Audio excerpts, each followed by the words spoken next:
Lopes. We're here in Spain, and we're going to go through my bike, my Mojo HD.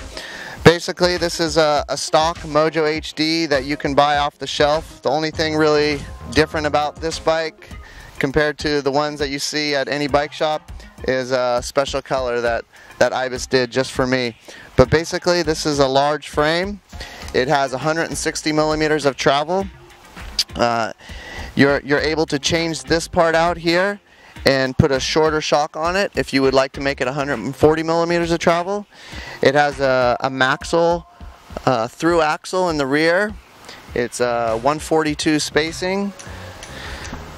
What else can I tell you about it? It has a 67-degree head angle. And basically, for me, this is a bike that I can pretty much do anything in. I do some small downhill races, I do some enduro races, I ride this bike at home for cross country. You can build it up. I've seen them built up as light as 26 pounds, and from there on up you can, depends obviously on what kind of tires and forks and everything you put on it. But what else? For this event here in Spain, I'm running downhill tires. Right now I have the Kenda El Moco tires on. I have the 55 Marzocchi RC3 tie, which is a coil suspension fork. In the rear, the Rocco coil shock with a titanium spring. I'm running the new Magura brakes. This is the MT6 model with 180 millimeter rotors, front and rear.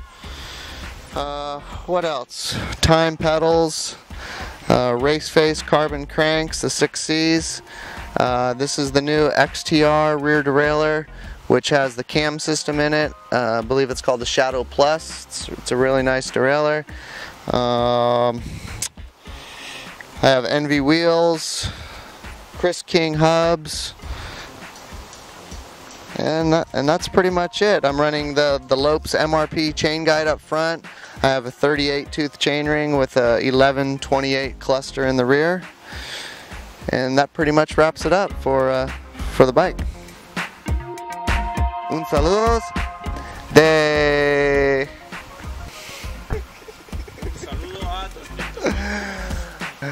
un saludos a 203 milímetros.